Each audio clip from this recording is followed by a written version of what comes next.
पे 80-70 ऐसा score easily आ जाता था, मतलब फेल होने की कोई गुंजाइश वहाँ पे थी नहीं। लेकिन भाई एग्ज़ाम में सच में ऐसा कुछ हुआ कि भाई सच में बता रहा हूँ, पास होने के वांदे लग गए हैं, पास होने के भी वांदे लग गए।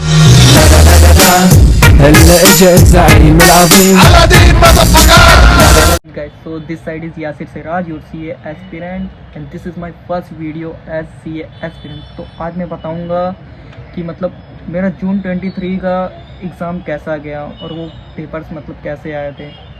तो सबसे पहली बात कि भाई आज है 26 तारीख और कुछ टाइम बाद मतलब 1-2 हफ्ते में लोग बोल रहे हैं कि 2 तारीख से पहले रिज़ल्ट आ जाएगा, 2 अगस्त से पहले। और कुछ लोग बोल रहे हैं कि मतलब 15 से 10 अगस्त तक के बीच में रिज़ल्ट आ सकता है। तो भाई देखो, रिज़ल्ट आने में जो भी है मतलब मैक्सिमम हम लोग मान के चलते हैं कि 2 हफ्ता बचा होगा भाई। और सच बताऊँ लिटरली भाई सबकी फटी पड़ी है और हर कोई यहाँ पे जाके बस यूट्यूब पे यही सर्च कर रहा है कि भाई कोई सी इंटरमीडिएट की क्लासेस सर्च कर रहा है, कोई अपनी फैकल्टीज़ को सर्च कर रहा है और कोई बेचारा इसी में अटका हुआ है कि उनको ग्रेस मार्क्स मिलेंगे या नहीं।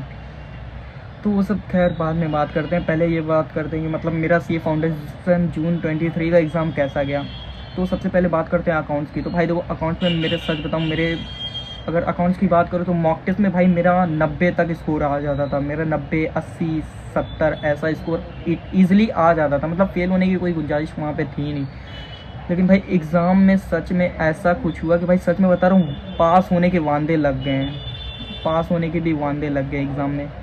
यहाँ पे हुआ क्या कि पहले बात तो भाई देखो, अपना रेक्टिफिकेशन ऑफ एरर उसको हटा दिया गया, उसका क्वेश्चन ही नहीं दिया गया, जो कि वो 10 नंबर का आता था और बच्चे मतलब उसमें स्कोर कर लेते थे अच्छा खासा। उसके बाद भाई फाइनल अकाउंट भी हटा दिया गया। हाँ, फाइनल अकाउंट उसको मर्ज करके दिया गया भाई, वो 5 नंबर में फाइनल अकाउंट और इन्वेंट्री दोनों को मर्ज कर। और bro the most worst thing is that कि भाई वहाँ पे अपना फाइनल अकाउंट का जो क्वेश्चन था भाई, नहीं वो पार्टनरशिप का जो क्वेश्चन था, जो कि भाई सारे लोग मतलब मैं भी मतलब जैसे एक्सेप्शन में लोग छोड़ के जाते हैं भाई, वो खड़ा 20 नंबर का आ गया। ज़्यादातर लोगों ने तो भाई वो वाला सेक्शन ही ड्रॉप कर दिया होगा, किसी ने लास्ट के लिए छोड़ा होगा या फिर जिनको आता होगा। लेकिन मैंने भाई सुना है मतलब कि जिन्होंने मतलब पार्टनरशिप किया भी था उनसे भी मतलब वो क्वेश्चन बना नहीं था, सुना था मतलब वो क्वेश्चन थोड़ा हार्ड था।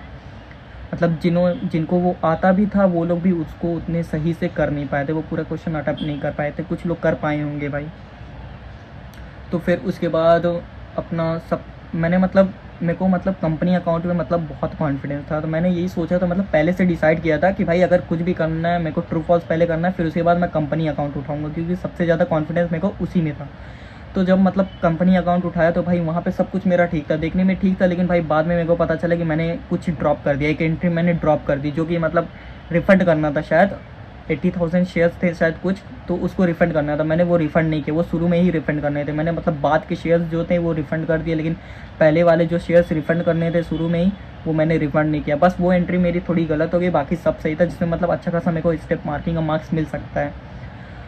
फिर उसके बाद अपना ये भाई इन्वेंट्री, अरे फाइनल अकाउंट और इन्वेंट्री का क्वेश्चन था भाई, जो कि मतलब भाई वो मतलब ऐसा डिज़र्विंग क्वेश्चन था कि मतलब वो 10 मार्क्स तो डिज़र्व करता था, ऐसे 10 मार्क्स या फिर 8 मार्क्स तो डिज़र्व करता था। लेकिन उसको कितने मार्क्स का दिया, उसको जिससे भाई 5 मार्क्स का दिए, जिसकी वजह से भाई पेपर सच में लेंदी लग रहा था। और उसके बाद भाई BRS भी भाई अपना वही 10 मार्क्स का हर बार आता है भाई, उसको भी मतलब अच्छा वो क्वेश्चन भी भाई 10 मार्क्स का था, लेकिन उसको भी भाई उन लोग ने मतलब इंस्टीट्यूट वालों ने उसको भी 5 मार्क्स के ही दिए वो क्वेश्चन भी, जिसकी वजह से सच में पेपर लेंदी हो गया था। ये कह सकते हैं कि पेपर लेंदी था भाई, क्योंकि भाई जो 10 नंबर के क्वेश्चन थे उसको 5 नंबर का करके दिया गया था वहाँ पे।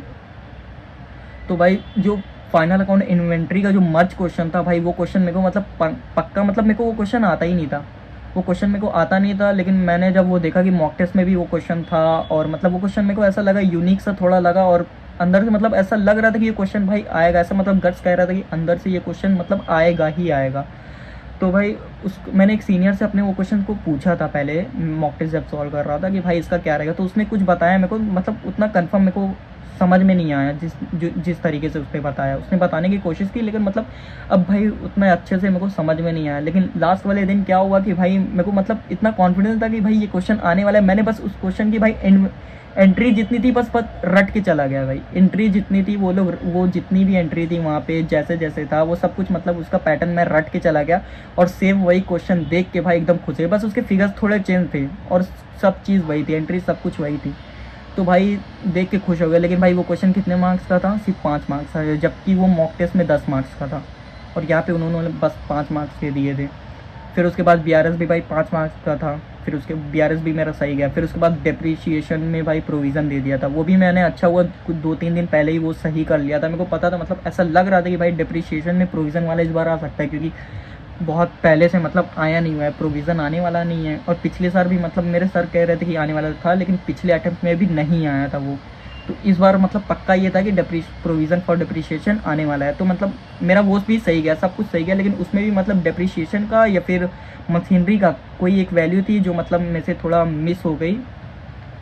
तो उसकी वजह से शायद थोड़ा मेरा टैली नहीं हुआ बैलेंस, तो थोड़ा प्रॉब्लम उसमें आई। तो उसमें भी मतलब मेरा सब कुछ फॉर्मेट वॉर्मेट जितना था सब कुछ सही था, लास्ट में थोड़ा सा प्रॉब्लम हुई थी।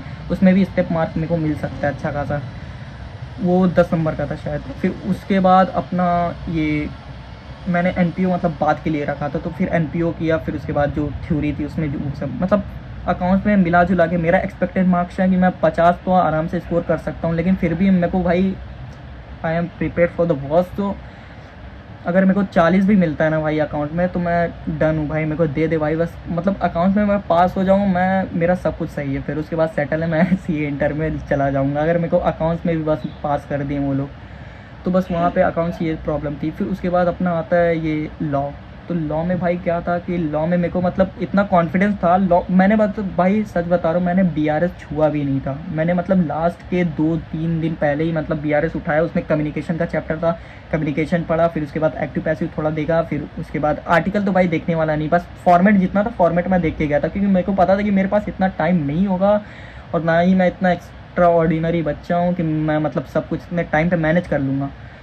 क्योंकि पता ही था कि भाई जब मेरे पास टाइम उतना बचेगा ही नहीं, तो मैं इस फालतू की चीज़ करने से क्या मतलब, जो आ रहा है उसको ही सही कर दूँ। तो 2 घंटे में मैंने अपना लॉ कंप्लीट किया, जो कि भाई मेरा लॉ बहुत अच्छा गया। मतलब मैंने सारी लॉ में कोई ऐसा क्वेश्चन नहीं था कि जो मैंने छोड़ा, और सब कुछ मतलब अच्छी तरीके से आ रहा था। बस वहाँ पे थोड़ा लॉ में एक क्वेश्चन था, मतलब वो पार्टनर बाई होल्डिंग आउट वाला, तो उसमें मैंने उसकी जगह एस्टॉपेल लिख दिया। मेरे को वो मतलब समझ में याद नहीं आ रहा था, उतना हिंट नहीं, बाकी सब सही था। उसी में थोड़ा प्रॉब्लम थी, मैंने उसको एक्नॉलेजमेंट वाला लिख दिया, पार्टनर बाई एक्नॉलेजमेंट ऐसा कुछ लिख दिया। तो मैंने मतलब प्रोविज़न मेरा कंक्लूजन सही था, लेकिन मैंने वो जो प्रोविज़न थोड़ा गड़बड़ा दिया वहाँ पे, और बाकी सब सही था। और बाकी सब क्वेश्चन मतलब जितना भी था कॉर्पोरेट व्हील से लेके सारा सब कुछ सही था, पूरा डिटेल में एक्सप्लेन किया था। मेरा मतलब लॉ में तो कुछ नहीं, तो अगर 60 नंबर का मैंने अगर किया है तो कुछ नहीं, तो मतलब मेरा एक्सपेक्टेड मार्क्स है उसमें बस लॉ में 50 तो आ सकता है भाई। 50 तो मतलब उनको देना चाहिए जिस हिसाब से मतलब मैंने किया है। अब देखो भाई उनका क्या हो रहा है, क्योंकि कुछ भी एक्सपेक्ट नहीं कर सकते उनसे हम लोग। तो फिर मतलब लॉ में फिर मेरे को जो 15 मिनट मिले थे भाई, मैंने तो उसको बहुत मतलब अच्छे से मेरे को लगता है कि मैंने यूटिलाइज़ किया, क्योंकि मैंने 15 मिनट में बस भाई अपना BRS में सबसे बड़ी चीज़ जो होती है वो अपना पैसेज पढ़ो, फिर उसमें से भाई आंसर लिखो छाट छाट के ये वो। तो पहले मैंने 15 मिनट में बस वही कि मैंने लॉ को एकदम इग्नोर किया। तो वो जब मैंने किया तो मेरा अच्छा खासा मतलब उसमें भी हो गया। वो भी मतलब ज़्यादा मैंने अटेम्प्ट नहीं किया, मैंने 20 मार्क्स का वो अटेम्प्ट किया होगा, क्योंकि आर्टिकल मैंने वैसे ही छोड़ दिया था कि कौन जाएगा भाई 1 घंटे में क्या क्या मैं लिखूँगा, उसमें बहुत प्रॉब्लम थी। तो मतलब ऐसा मेरा ओपिनियन है भाई। कुछ लोग होते हैं जो BRS से स्टार्ट करते हैं, कुछ लोग होते हैं लॉ वाले, तो मैं लॉ वाला था भाई। मैंने मतलब पहले लॉ ही कंप्लीट किया, फिर मतलब कुछ नहीं तो 60 नंबर तो मिलना चाहिए, या फिर 55 नंबर दे दे भाई, 55 मार्क्स दे दे, वो भी सही है मेरे लिए। मतलब इतना आना चाहिए। लॉ में इस बार अच्छा गया था लॉ मेरा। फिर मैथ्स आ जाता है, तो मैथ्स में भाई पिछली बार तो भाई मैथ्स में मतलब मेरी एकदम लगी पड़ी थी भाई, सबसे ज़्यादा डर लग रहा था मैथ्स में। तो लेकिन इस बार मैथ्स मेरा बहुत अच्छा गया। सबसे पहले बात तो मैथ्स का जब पेपर आया तो भाई मेरे को इतना पता था कि मेरे को पैनिक नहीं होना है। पिछली बार भाई मेरे कैलकुलेटर पे हाथ नहीं चल रहा था, इतना शेक कर रहा था मेरा हाथ। तो इस बार मेरे को पता था कि इस बार पैनिक नहीं करना है, ईजिली करो, मेरे को आता है सब। तुम मतलब धीरे धीरे मैंने स्टार्ट किया। फिर मैंने सबसे पहले लॉजिकल रीजनिंग को एकदम इग्नोर किया, क्योंकि भाई वहाँ के जो क्वेश्चन होते हैं ना, वो अगर वहाँ पे तुम अटक गए ना, तो सबसे पहले तो वो तुम्हारा ईगो हर्ट करेगा, फिर तुम उसको छोड़ोगे नहीं।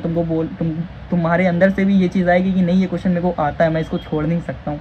तो उसमें आपको अच्छा खासा टाइम जा सकता है। तो मैंने बस वो छोड़ दिया, लॉजिकल रीजनिंग का पहले छोड़ा है, फिर बाद में उसको अटेम्प्ट किया, लेकिन पहले छोड़ा। तो पहले मैं थ्योरी के लिए गया, लेकिन भाई बाद में पता चला कि थ्योरी उसमें आई ही नहीं थी। आधे बच्चे तो थ्योरी के भरोसे ही गए होंगे कि भाई 15 नंबर की 12 नंबर की थ्योरी उनके पास आ सकती है, लेकिन भाई थ्योरी मैक्सिमम बता रहा हूँ 4 नंबर से ज़्यादा थ्योरी नहीं थी उसमें, 4 नंबर से ज़्यादा की थ्योरी नहीं थी। बस मेरे को वो चीज़ बाद में आके पता चली कि भाई अंदर 4 नंबर से ज़्यादा की थ्योरी नहीं थी। तो फिर उसके बाद मैंने धीरे धीरे अटैम्प्ट किया। अकाउंट्स मतलब मैथ्स भी मेरा अच्छा खासा चला गया था। मैथ्स में मैंने 53 मार्क्स का अटैम्प्ट किया, और सजेस्टेड में जब मैंने देखा तो मतलब उसमें मेरा 51 मार्क्स का मतलब आ रहा था। मतलब 51 तो ईजिली आ रहा था, क्योंकि 53 मेरा पूरा सही था मैंने जो चेक किया। लेकिन फिर भी अगर कहीं से अगर प्रॉब्लम है या फिर कुछ ऐसा हो सकता है, तो मतलब मैंने 51 उसको कंसीडर किया ऐसा। तो मतलब अभी सजेस्टेड और रिलीज़ तो नहीं हुआ है सजेस्टेड, लेकिन सॉल्यूशन होता है आकाश अग्रवाल सर का, तो मैंने वो सॉल्यूशन उनका देखा था। मतलब अच्छे फैकल्टी हैं यार वो, मतलब हमेशा MTB RTB previous year question solve करवाते रहते, तो उन्होंने सॉल्व किया बाद में, तो मैंने वहाँ से मिलाया तो मेरा 53 आ रहा था, मैंने 51 उसको कंसिडर किया।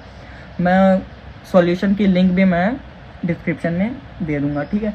तो उसके बाद फिर इकोनॉमिक्स की बारी आती है। तो इकोनॉमिक्स में तो भाई हर किसी को कॉन्फिडेंस होता है, मेरे को भी था भाई उतना ही कॉन्फिडेंस। फिर इकोनॉमिक्स का, लेकिन भाई जब पेपर देखा ना, उसमें भी हैंग हो गया। भाई देखो पेपर इजी था, पेपर मैं हार्ड नहीं बोल सकता हूँ उस पेपर को, लेकिन भाई बस अपन लोग पैनिक हो जाते हैं। मतलब मैं तो पैनिक हो गया था वहाँ पे, क्योंकि ईजी पेपर रहता है, फिर भी अपने अंदर से डर लगती है ना कि भाई सबसे ज़्यादा एक्सपेक्टेशन तो उसी सब्जेक्ट से होती है, क्योंकि इकोनॉमिक्स ही ऐसा सब्जेक्ट है भाई जो अपना एग्रीगेट खींच सकता है अच्छा खासा। मेरे लिए तो वही है भाई, इकोनॉमिक्स और अकाउंट, क्योंकि अकाउंट तो पहले ही भाई उससे कुछ सारी एक्सपेक्टेशन हट चुकी थी पहले ही पेपर में। फिर उसके बाद जितना था सारा बर्डन इसी पे इकोनॉमिक्स पे आ गया, तो इकोनॉमिक्स से अच्छा खासा एक्सपेक्टेशन था। तो बाहर जब मैं निकला करके, मतलब धीरे धीरे जब करते रहोगे तो रिकॉल होता रहेगा, वो रिकॉल होने लगा। फिर मतलब करके जब बाहर निकला तो मतलब ऐसा था कि 50 नंबर तो मेरे आ ही जाएंगे, इतना मतलब ऐसा मेरे को लग रहा था। लेकिन जब मैंने बाद में 4-5 दिन बाद मतलब सॉल्यूशन देखा, तो ऐसा पता चला कि हाँ मेरे 70 मार्क्स तक मतलब आ जाएंगे। एक्सपेक्टेड मेरा 70 है, मतलब 73-75 जा रहा है, लेकिन मैंने 70 ऐसा कंसीडर किया कि 70 मतलब हो सकता है, मिनिमम मैंने लिया 70 आ सकता है। तो वैसे इकोनॉमिक्स का भी सजेस्टेड अभी तक रिलीज़ नहीं हुआ। मतलब इकोनॉमिक्स का तो सॉल्यूशन भी कोई नहीं देता जल्दी भाई, लेकिन thanks to certain someone bro कि मतलब उन्होंने मतलब ऐसा सॉल्यूशन डाला, और देख के उसके बाद भाई थोड़ा कॉन्फिडेंस आया कि हाँ भाई हो सकता है। मतलब नहीं तो ऐसे अटका हुआ था मैं, अभी ऐसा लग रहा है अभी मतलब वो हो गया ना 70 और 30 वाला रेशियो हो गया कि हाँ भाई अब पास हो सकते हैं। तो ऐसा सीन था। फिर अभी अगर उन वो लिंक भी अगर चाहिए होगी तो मैं डिस्क्रिप्शन में मैं वो भी दे दूंगा सॉल्यूशन, क्योंकि इकोनॉमिक्स का सॉल्यूशन जल्दी, मतलब मेरे को लग रहा है ऐसा पहली बार मैं देख रहा हूँ कि किसी ने इकोनॉमिक्स का सॉल्यूशन डाला हुआ है। ऐसा मेरे को लगता है अगर डाला हुआ किसी ने पहले तो उसका आइडिया नहीं मेरे को, लेकिन मैं इनका डाल दूँगा डिस्क्रिप्शन में। तो बस यही भाई। तो अभी अगर आप if you are watching this video, so make sure to write your own expected marks in comment section, and thank you so much for watching this video. Hope we will soon meet in CA Inter. अगर भाई हो गया तो ज़रूर मिलेंगे, and don't forget to subscribe this YouTube channel. Okay, thank you so much.